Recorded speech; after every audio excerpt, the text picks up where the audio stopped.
You check your investments to stay on top of your money. Feels responsible, right? That one little habit might be quietly making you poorer. I'm not talking about overspending or bad stock picks. I mean the simple act of opening the app to look. The more you look, the worse you tend to do. And this is your retirement we're talking about. Years of saving your whole future. So a habit that quietly shrinks it is worth a few minutes. So picture two neighbors. They buy the same fund on the same day. One checks it every morning, the other forgets he owns it and ends up richer. Same fund, same market, same 10 years. So how does the careful one fall behind? It comes down to a quirk in your own head. Find 20 bucks on the sidewalk, feels nice, forgotten by lunch. Now lose 20 instead, and it nags at you all day. It's the same $20, but losing it hurts about twice as much. Scientists call this loss aversion. We all fear a loss more than we enjoy the same size win. Now hand that same brain an investing app. Every time you open it, part of you asks, up or down, and a down feels twice as loud. So how often is it actually a down day? A lot more than you'd guess. On the stock market, almost half of all days close in the red. But stretch it out to whole years and it flips. Most years the market ends up higher. The same account looks scary by the day and calm by the year. Which means if you check once a year, you mostly see green. Check every day. And it's red almost half the time. Same money, two completely different feelings. And remember, each of those reds hurts double. So even while his money climbs, the daily checker feels a slow drip of pain. He's winning, and it still stings. That constant sting doesn't just sit in your chest. Sooner or later, it makes you do something, and that something is usually a mistake.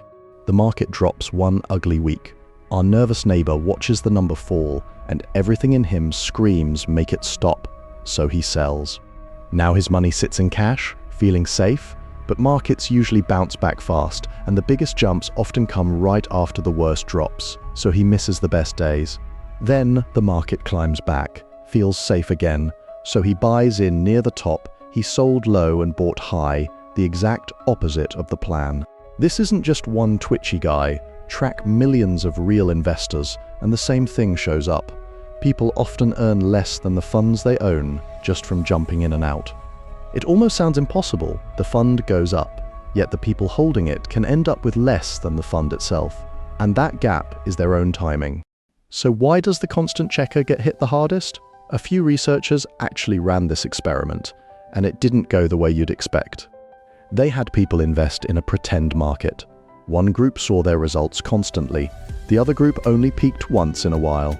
You'd think more information would help the ones watching closely. It did the opposite. Every little dip scared them, so they played it way too safe. So they pulled their money into the safe, low-growth stuff and earned less. The group that barely looked left it alone and came out ahead. Same market, same odds, opposite result. The only thing that changed was how often they looked. The looking itself was quietly making them poorer.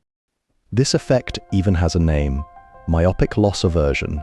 Myopic just means short-sighted, looking too often and too close up. Look closer, see more red, feel more pain, act more scared. That zoomed-in view turns a calm, long-term investor into a jumpy trader, without you ever choosing to become one. Remember those two neighbors? The calm one wasn't smarter or luckier. He just didn't look, so he never got scared into selling. So all that not checking wasn't him being lazy. It was the whole strategy. Doing nothing was the smartest move he made all year. Now, I'm not saying never look at your money again. Know what you own and check in now and then. Once a quarter or once a year is plenty.